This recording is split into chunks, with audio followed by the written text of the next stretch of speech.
Hello guys, good morning. Welcome back on For My Educational Hub. In these lectures, we are studying for MSc entrance exams. MSc entrance exams कोई भी university का दे रहे हो आप, IIT GeM का, जेस्ट का, TIFR का, JNU, BHU, DU या किसी भी स्टेट यूनिवर्सिटी का या सेंट्रल यूनिवर्सिटी के एग्ज़ाम में अपीयर हो रहे हो, तो उन सब के लिए ये जो लेक्चर्स है ये उनके लिए प्रिपेयर किए हुए हैं और प्रैक्टिस टेस्ट वगैरह अपना कंटिन्यू चलता रहेगा। अभी हमने इलेक्ट्रॉनिक्स स्टार्ट कर रखा है, पैरेलली हम लोग क्वांटम मैकेनिक्स भी स्टार्ट कर रहे हैं। अभी बीच में मैंने कुछ टाइम के लिए गैप दिया था और जो मेरे से कनेक्टेड स्टूडेंट थे कंटिन्यूसली उनको पता है, मैंने इन्फॉर्म कर दिया था। अब हम लोग कंटिन्यू रहेंगे, रोज़ क्लासेस मिलेंगे आपको और पढ़ते रहिए कंटिन्यू। कोई भी प्रॉब्लम आए तो कंटिन्यू अपने मोबाइल ऐप के थ्रू आप टच में रह सकते हैं मेरे, ठीक है। तो चलो लेट्स स्टार्ट। अब तक जो लेक्चर्स हमने किए हैं इलेक्ट्रॉनिक्स में, हम लोग सर्किट थ्योरी पढ़ रहे हैं और सर्किट थ्योरी स्टडी कर रहे हैं। उसके अंदर हमने काफ़ी सारी चीज़ें कर ली और अब जो है हम लोग सर्किट के अंदर कहीं पर भी अगर मान लो कि किसी भी पॉइंट पर अपने को वोल्टेज कैलकुलेट करना है या किसी भी ब्रांच के अंदर करंट कैलकुलेट करना है, तो इनको कैलकुलेट करने के लिए, इनको फाइंड आउट करने के लिए, करंट या वोल्टेज का वैल्यू फाइंड आउट करने के लिए we will discuss many rules, different laws, theorems, उन सब के बारे में बात करेंगे, ठीक है ना। तो फर्स्ट ऑफ ऑल मैं डिफरेंट टूल्स सिखा रहा हूँ आपको, ताकि आप ज़रूरी नहीं कि जैसे मान लो कि एक बड़ा सा सर्किट आए एग्जाम में, आप एक पास से एक बड़ा सा सर्किट आए और उस सर्किट में पता नहीं सोल्व तो कुछ और करना है, लेकिन उसके लिए आपको कहीं पे करंट कैलकुलेट करना है, कहीं पे आपको वोल्टेज कैलकुलेट करना है। तो वोल्टेज या करंट कैलकुलेट करने के लिए फिक्स मेथड तो होता नहीं है, किसी भी मेथड से कैलकुलेट करो। तो मैं आपको डिफरेंट रूल्स सिखाऊंगा, आप उन रूल्स को सीख लो तो आपको जहाँ पर भी जो सूटेबल लगे, जो कम टाइम में कर सको, आप उससे करके कैलकुलेट कर सकते हो, ठीक है ना। तो हम लोग डिफरेंट टूल्स सीखेंगे करंट कैलकुलेट करने का और वोल्टेज फाइंड आउट करने का। Got it? तो let's start.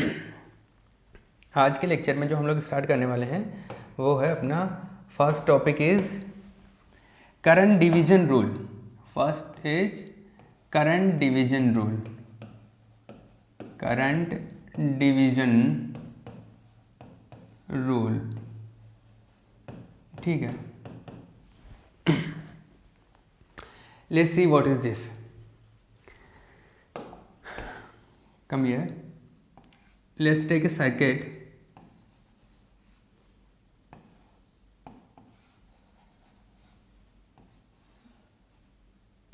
Suppose this is a circuit. ये मैंने कंप्लीट सर्किट नहीं बनाया, कोई पार्ट बना दिया सर्किट का, है ना। या आप चाहो तो इस तरीके से कर सकते हो, मैं ऐसे कर देता हूँ इसको। चलो एक बैटरी कनेक्ट कर दिया मैंने और इस वे में ये लास्ट लेक्चर के अंदर मैंने लिटिल बिट इन्फॉर्मेशन सीरीज और पैरेलल का इन्फॉर्मेशन भी आपको दिया था, ठीक है। चलो अभी यहाँ पे स्टार्ट करते हैं हम लोग। These are two resistances R1 and R2। This is V volt of battery, यहाँ से करंट फ्लो हो रहा है। Suppose this current is I, कोई प्रॉब्लम नहीं है, ठीक है। This is junction point. When current comes to here it will divide in two parts, right? It will divide in two parts. Suppose this current is I1 in this branch, current is I2, right? Now I want to calculate the value of I1 and I2. Current is divided here in two parts because this is junction point. ये junction point है, यहाँ पे current दो parts में divide हो गया। अब current divide हो गया तो मुझे कैलकुलेट करना है कि ये डिवाइड होने के बाद में जो ये मिला मेरे को I1 और I2, what will be the value of I1 and I2। I want to calculate these two values, correct है। आओ भैया मैं रूल सिखाता हूं आपको। पहले मैं ये देखो, यहाँ पे दो पार्ट में डिवाइड हो रहा है, maybe more than two part से भी ज़्यादा हो सकता है। यहाँ पे तीन पार्ट भी हो सकते हैं, मतलब चार भी हो सकते हैं। यहाँ पे डिफरेंट और मेन नंबर ऑफ ब्रांचेज हो सकते हैं पॉसिबल, बट पहले सिंपल केस हम स्टडी कर रहे हैं टू ब्रांच का हमने सीख लिया, फिर मोर ब्रांचेज का भी हम लोग कैलकुलेट कर सकते हैं सिमिलर वे में, ठीक है। तो पहले इसमें आओ, देखो both these two resistances are in parallel, ये दोनों पैरेलल में है, दिख रहा है आपने को, ठीक है भैया। अब समझना बात को। Voltage of battery is V, यहाँ से वोल्टेज V है, तो ये यहाँ के इन दोनों पॉइंट के बीच में भी अगर मैं वोल्टेज की बात करूँ, what will be the voltage difference between these two points A and B? What will be the voltage difference? V, because there is not any element in these wires. ठीक है, तो वोल्टेज V, यहाँ पे भी voltage क्या आएगा? V। मतलब अगर मैं इस ब्रांच की बात करूँ तो इस ब्रांच में भी वोल्टेज का वैल्यू जो यहाँ इन दोनों पॉइंट के बीच में वोल्टेज है V, तो यहाँ पर भी इन दोनों, क्योंकि बिकॉज सपोज A, ये B, this is C, this is D, this is E, this is F। इसको मैं स्लोली बताता हूँ, इजीली आप इसको समझ लो, फिर हम लोग फास्ट चलेंगे। A पॉइंट पे जितना वोल्टेज का वैल्यू है, C पॉइंट पे भी वोल्टेज का वैल्यू सेम होगा, E पॉइंट पे भी वोल्टेज का वैल्यू सेम होगा, B पे जितना है D पे उतना होगा, B पे जितना F पे उतना होगा। क्लियर है ना? ये तो वोल्टेज से रिलेटेड जो मैंने बातें बताई थी वो वहां पे क्लियर हो गया था।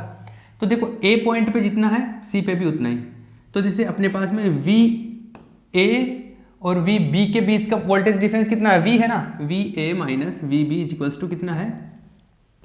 V है। तो सिमिलर मैनर में VA VC के इक्वल है, VA VC के इक्वल है, और VD कितने, VB किसके इक्वल है? VD के, तो VD ये भी किसके इक्वल आ गया? V के इक्वल आ गया। It means the voltage drop eight R1 is V। इन दोनों पॉइंट का voltage difference is V, it means voltage drop eight R1 is V। ठीक है, तो यहाँ पर जो वोल्टेज ड्रॉप है वो कितना आ गया? V हो गया। मतलब यहाँ पे वोल्टेज ड्रॉप कितना होगा? I1 इंटू R1, तो I1 into R1 is equals to V। Equation number 1। Is there any problem? No, correct मिला। ठीक है, आगे बात करते हैं। यहां पे बात करें तो यहां पर V है, यहां सॉरी इन दोनों पॉइंट के बीच का वोल्टेज डिफरेंस इज V, सो इन दोनों पॉइंट के बीच का वोल्टेज डिफरेंस भी V होगा। तो यहां पे भी वोल्टेज ड्रॉप कितना है? V। तो यहां पे वोल्टेज ड्रॉप वैसे देख करूं तो I2 इंटू R2 होगा करंट रेजिस्टेंस की टर्म्स में, I2 into R2 is equals to V। Correct है, ये दोनों चीज मिल गई मुझे। एक पैटर्न तो मैंने ये फॉलो किया, दूसरा सेकंड मेथड देखना, मतलब अभी कंप्लीट नहीं हुआ, सेकंड पार्ट देखो इसका। हम लोग एक तरीके से आपने बचपन में 10th या 12th में इस तरीके से भी सीखा होगा कि आप एक काम करो, इन R1 और R2 का इक्विवेलेंट रेजिस्टेंस पुट कर दो और यहाँ पे अप्लाई कर दो। ऐसे आप इसका इक्विवेलेंट सर्किट भी बनाते होंगे, ऐसे कि ये बैटरी है, इसका इक्विवेलेंट सर्किट बना रहा हूँ मैं, ये बैटरी तो था ही। आप एक काम करो, R1 और R2 को तो रिमूव कर दो और इनकी जगह पे इनका रिजल्टेंट जिसको इक्विवेलेंट सर्किट रेजिस्टेंस बोलते हैं वो पुट कर दो। ऐसा R इक्विवेलेंट करते थे ना, ऐसा सेम बैटरी होता था। तो इस सर्किट को इक्विवेलेंट सर्किट की फॉर्म में रिप्रेजेंट कर सकते हैं, मतलब सेम सर्किट इस तरीके से हो सकता है। Correct, okay. नाउ यहाँ पे वोल्टेज V है तो यहाँ पे भी वोल्टेज ड्रॉप कितना होगा? V होगा ऑब्वियसली, बिकॉज यहाँ पे और कोई रेसिस्टेंस कोई एलिमेंट नहीं है, तो यहाँ पे ओनली R इक्विवेलेंट ये एलिमेंट है, तो voltage drop will be here. यहाँ पे वोल्टेज ड्रॉप कितना होगा? V। और करंट जो है, सपोज I करंट है, जैसे यहाँ से I करंट आ रहा था, यहाँ से करंट कितना गया? I current. ठीक है, तो I current I into R equivalent हो गया, तो वोल्टेज ड्रॉप यहाँ पे कितना हुआ? I into R equivalent. तो देखो equation number 3, I into R is equals to R equivalent, sorry this is R equivalent, R equivalent is equals to V। Equation number 3, ये R इक्विवेलेंट की terms में हो गया, यहाँ पे I1 R1 की टर्म्स में हो गया, यहाँ से I2 R2 की टर्म्स में हो गया। 3 इक्वेशन फाइंड आउट कर लिया। अब इन 3 इक्वेशन से देखो क्या सीन है। मेरा टारगेट क्या है? मुझे करंट डिवीजन रूल है ये, तो करंट डिवाइड हुआ है तो डिवाइड होकर कितना कितना मिला, what is the amount of I1 and I2। So I am going to find out I1 and I2। I1 और I2 के वैल्यू फाइंड आउट करने हैं मुझे बेसिकली। तो यहाँ से देखना, कम है from 1 and 3, from 1 and 3, see here 1 and 3, right hand side is equals to, then left side will be also equal, R equivalent, so I1 is equals to I R equivalent upon R1। Correct है? अरे correct है। Are equivalent value क्या होगा? What will be the value of R equivalent? What? R equivalent is equivalent of these two resistances, and these two resistances are in parallel. So what will be the parallel of these two resistances? Parallel R equivalent, parallel of R1 and R2, and parallel of R1 and R2 will be R1 dot R2 upon R1 plus R2. ये सबको पता है, वैसे मैं बता रहा हूँ, मैंने लास्ट लेक्चर में सिखाया था। तो R इक्वलेंट का वैल्यू यहाँ पे पुट कर दो। So I will is equals to I R1 R2 upon R1। किसी को ऐसा लग रहा है कि बहुत छोटी छोटी बातें बता रहे हैं, तो अभी सीख लो, मैं बता रहा हूँ, मैं हर एक जो चीज़ बता रहा हूँ उसके पीछे कोई मोटिव है, तो वो बड़ी काम में आने वाली है ना। मैं भी आपको कुछ चीज़ें पहले से आती हूँ, वो सॉरी R1 कैंसिल आउट हो जाएगा, तो यहाँ से आई R1 R1 कैंसिल आउट हुआ है, 2 नहीं होगा, upon R1 plus R2। This is I1। In similar manner I2 भी कैलकुलेट कर सकते हैं हम लोग। So we can find out I2 also from equation number 2 and equation number 3। So come here, from equation number 2 and 3 right sides are equal, so left sides will be also equal. So from 2 and 3, from 2 and 3, from 2 and 3, from 2 and 3, from 2 and 3, I2 R2 equals to I R equivalent, I2 R2 is equals to I R equivalent. So I2 will be equals to I upon R2 into R equivalent, and I upon R2, and R equivalent is R1 R2 upon R1 plus R2, right? Okay, R2 will cancel out to each other, R2 will cancel out, so now we will get I R1 upon R1 plus R2. This is I2, correct? This is I2, this is I1, this is I2, ठीक है। Now see, I want to conclude something. अपने को एक circuit given था, दो parts में current divide हो गया, और करंट डिवाइड हुआ तो I1 I2 दो पार्ट्स में डिवाइड हो गया। जो करंट अपना इनिशियल करंट कितना था, I1 I करंट था, तो जो total amount of current was I, it divides in two parts, I1 and I2. And what will be the value of I1 and I2? In terms of I, it will be like I1 and I2 according to these formulae, correct? अब मैं इसका एक pattern सिखाता हूँ। ये तो मैंने theoretically आपको बता दिया कि किस वे में I1 I2 के वैल्यूज़ आए, लेकिन एग्जाम में आप ऐसे करते रहोगे क्या? नहीं, एग्जाम में इस रूल को डायरेक्ट कैसे फॉलो करना है उस चीज़ के बारे में बात करते हैं। आओ भैया देखो, हमारा जो रिजल्ट्स जो आया अपने पास में, मैं रिजल्ट्स लिख रहा हूँ direct. Results are here, results are I1 is equals to I upon R1 plus R2 into R2, I2 is equals to I upon R1 plus R2 into R1। ये रिजल्ट्स आए। अभी मैं पैटर्न सिखा रहा हूँ, सीख लो इसको ध्यान से। When currents divides in two parts,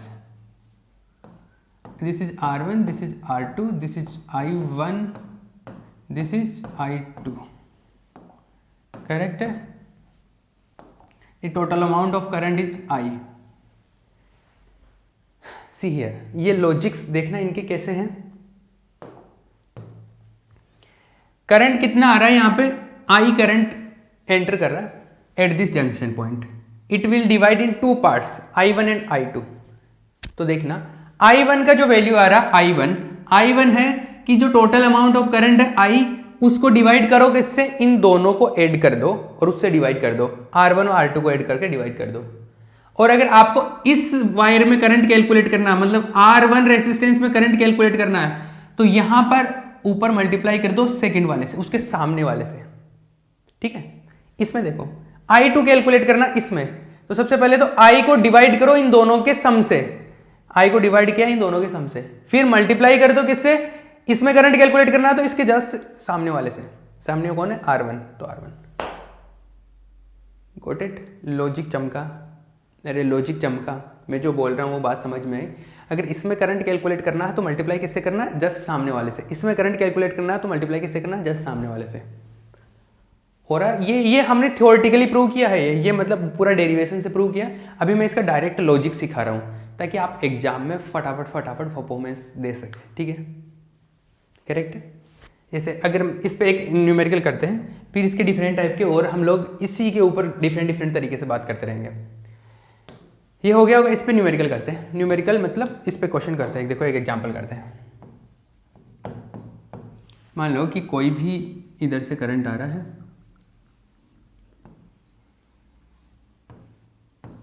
this is suppose 10 ampere, right, this is 10 ampere, this is 5 नहीं, this is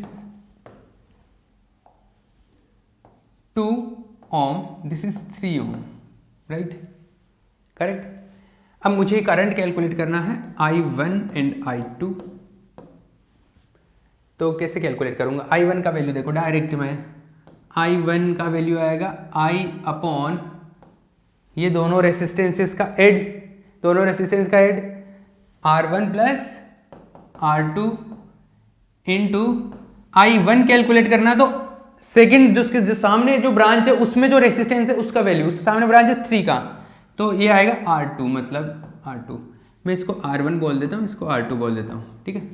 तो ये वैल्यू आएगा I आएगा 10 एम्पियर, 10 को डिवाइड करो किससे, R1 प्लस R2, 2 प्लस 3, ये होगा 2 प्लस 3 5 हो गया, 2 plus 3, this will comes to 2 plus 3 into I1 calculate करना तो इसके सामने वाले से 3 से मल्टीप्लाई कर दो, ये लो 3, ये जो भी वैल्यू आएगा आ जाएगा, ये I1 इज इक्वल्स टू ये 5 2 6 आ गया, 6 एम्पियर करंट आ गया। I2 सिमिलर मैनर में I2 कैलकुलेट करना है, फटाफट कर सकते हो कि नहीं, I2 कैलकुलेट करना इसमें, तो क्या करना है, 10 को टोटल करंट है 10, इसको डिवाइड करो दोनों के रेसिस्टेंस के सम से, तो 2 प्लस 3 से 5 से मल्टीप्लाई करो, इसमें करंट कैलकुलेट करना है इसके सामने वाले ब्रांच वाले रेसिस्टेंस है 2 से कितना आया, 5 to 4 एम्पियर, तो 4 6 इधर 6 चला गया, इधर 4, इधर 6 एम्पियर आया, in this branch 4 ampere. Got it, अरे चमका ना, कोई प्रॉब्लम नहीं है, सिंपल सा मैंने एक लॉजिक सिखाया आपको, ये लॉजिक चमक रहा है, ठीक है। ये तो अभी इस पे इसी टाइप पे तो कितने भी क्वेश्चन कर लो सेम पैटर्न पे होंगे, लेकिन मैं दूसरा चीज़ सिखाता हूँ इसी के ऊपर, ठीक है। ये आप अगर स्लो लिख रहे हो तो पॉज करके कॉपी कर लिया करो, ठीक है। नेक्स्ट सी, इन सबको मैं एग्जाम्पल्स की फॉर्म में बता रहा हूं। जो करंट डिवीजन का एक पर्टिकुलर फॉर्मेट था वो मैंने सिखा दिया आपको, अब मैं इनको एक पर्टिकुलर फॉर्मेट में नहीं सिखा के डिफरेंट एग्जाम्पल्स के थ्रू लर्न करवाऊंगा मैं आपको। इधर देखो, सपोज ऐसा है,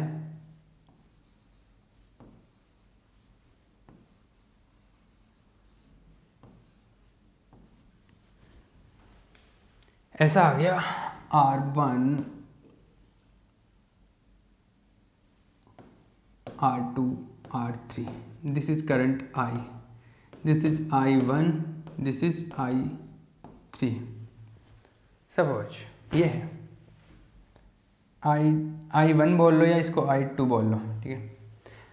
इस सर्किट के अंदर मुझे I1 I2 कैलकुलेट करना है with the help of current division rule. Current division से मुझे इस सर्किट में कैलकुलेट करना है, कैसे करेंगे? हमने करंट डिवीजन सीखा है दो रेसिस्टेंसेस के लिए, दोनों पैरेलल में अप्लाइड है ना, तो दोनों पैरेलल में अप्लाइड है उनके लिए सीखा है। अब देखो मुझे इसके अंदर जो करंट जा रहा है ब्रांच में, R1 में भी करंट सेम होगा, R2 में भी सेम होगा, because these are in series, ठीक है। तो इन दोनों में करंट का वैल्यू सेम होगा। तो इसके लिए अप्लाई करने के लिए मैं क्या करूं, इसके लिए अप्लाई करने के लिए क्या करना है, समझना बात को। फर्स्ट ऑफ ऑल तो हमारे को क्या करना है, जो हमने लॉजिक प्रिपेयर किया है वो हमने 2 रेसिस्टेंस के लिए किया है। तो आपको काम यही करना है कि आपको इनको 2 रेसिस्टेंस की फॉर्म में बनाना है इसको। एक तो है, इसको एक रेसिस्टेंस बना दो, पहले तो इसको एक रेसिस्टेंस बना दो, मतलब R1 और R2 को मिला के उनका इक्विवेलेंट लिख दो, यहाँ पे सेम हो जाएगा। मतलब अगर आपको करंट डिवीजन फटाफट लगाना है तो आपको क्या करना है, आपको ये इन दोनों का R इक्विवेलेंट है, इन दोनों का रिजल्टेंट लिख दो। इन दोनों का इक्विवेलेंट रेसिस्टेंस क्या होगा, ये दोनों सीरीज में है तो दोनों का सीरीज क्या होगा, R1 प्लस R2 होगा। तो ये R1 प्लस R2, इसको कोई R लिख लो आप, कोई प्रॉब्लम है नहीं ना, ऐसे रख लो आप, ये लो, ठीक है। अब देखो ये हो गया R हो गया, ये हो गया R2 हो गया, R3 हो गया, ये I2 I1 ये I। अब सिंपली कैलकुलेट कर सकते हो क्या, देखो क्या फॉर्मूले बनेंगे।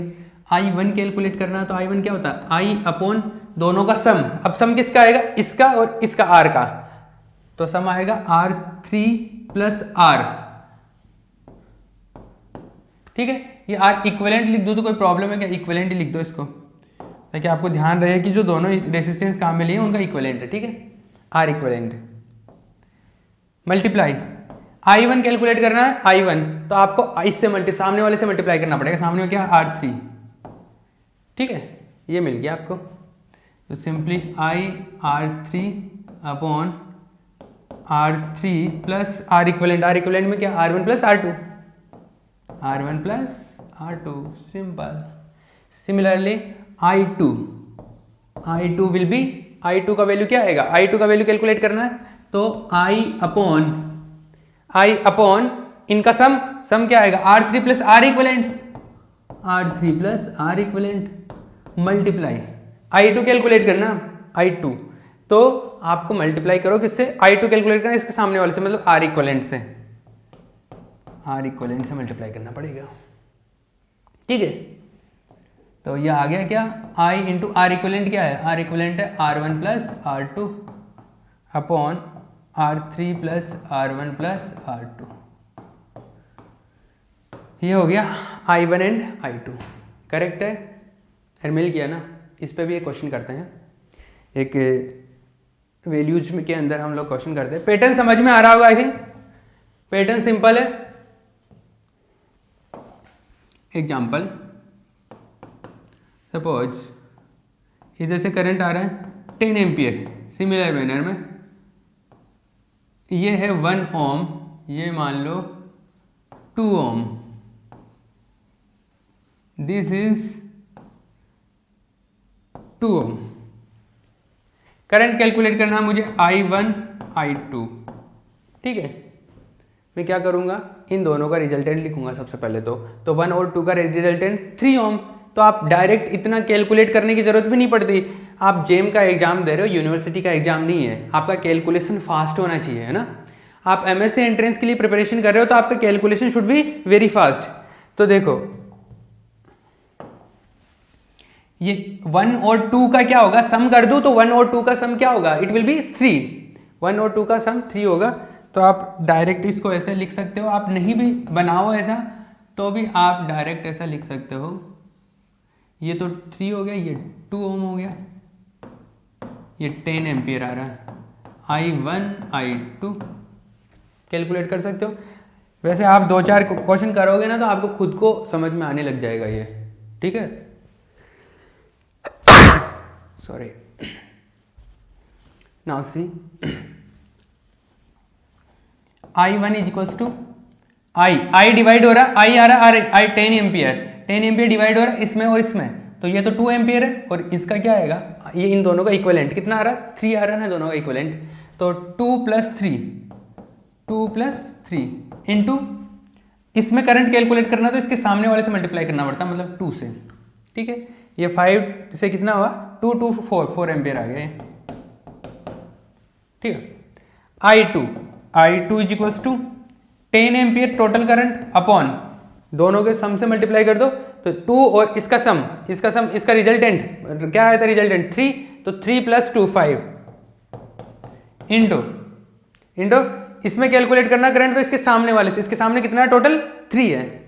टोटल का मतलब रिजल्टेंट से टोटल का मतलब डायरेक्ट ऐड नहीं करना, कभी पैरेलल भी हो सकता है, कभी और कुछ भी हो सकता है। तो यहाँ पे 2 है तो यहाँ पे इन दोनों का ऐड करना है, सॉरी इक्विवेलेंट कैलकुलेट करना है। तो 1 और 2 का इक्विवेलेंट 3 आया था, तो 3 से मल्टीप्लाई कर दो यहाँ पे, तो ये कितना हो गया 6 एम्पियर। लॉजिक समझ में आ रहा है? अरे लॉजिक चमक रहा है ना, कोई प्रॉब्लम नहीं आनी चाहिए इसके अंदर। और भी क्वेश्चन कर सकते हैं, जितने चाहे आप इस पे क्वेश्चन कर सकते हैं, लेकिन आपको पैटर्न एकदम क्लियर हो जाना चाहिए, ठीक है। नया पैटर्न सीखा, नया पैटर्न इसके ऊपर, चलो इसके ऊपर मैं एक क्वेश्चन दे देता हूँ आपको, होमवर्क के लिए क्वेश्चन दे रहा हूँ मैं। क्वेश्चन है ऐसा,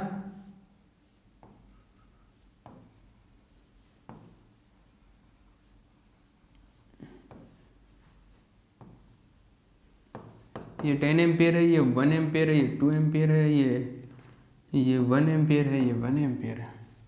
what will be the value of I1 and I2? करोगे इसको, इसका आंसर वो आएंगे, आंसर क्या आएगा, इसका आंसर आएगा देखो 10, मैं डायरेक्ट बताता हूँ, देखो स्पीड से आप भी सीख जाओगे। पहले आप इसको खुद करना, फिर आंसर देखना इसका ना, पहले यहाँ पे पॉज करके इसको खुद कर लो, फिर आंसर देख लेना। 10 करंट आएगा और अपने को डिवाइड करना 1 + 1, इसका रिजल्टेंट 2 और इसका रिजल्टेंट 3, तो 2 + 3 5। इसमें करंट कैलकुलेट करना है तो इसके मल्टीप्लाई कर देंगे 2 से, और तो 10/5 इसमें करंट कैलकुलेट करना है तो इससे मल्टीप्लाई कर देंगे 3। ये होगा I1, ये होगा I2 4 और ये होगा 6 एम्पियर। ये करंट का वैल्यू होगा, ये आंसर्स होंगे इसके, ठीक है। आप खुद भी बना सकते हो क्वेश्चन, जितने चाहे क्वेश्चन बना सकते हो, ठीक है। अपने धीरे धीरे प्रैक्टिस की ओर मूव करते रहेंगे। अब नंबर ऑफ क्वेश्चंस की इंक्रीज करेंगे हम लोग, ठीक है। ये हो गया, नया पैटर्न फॉलो करें अभी। चलो नए पैटर्न पे आते हैं, आओ let's do some new things. हाँ जी, अगर मान लो इस टाइप का है, अरे सर्किट तो कैसा भी आ सकता है ना।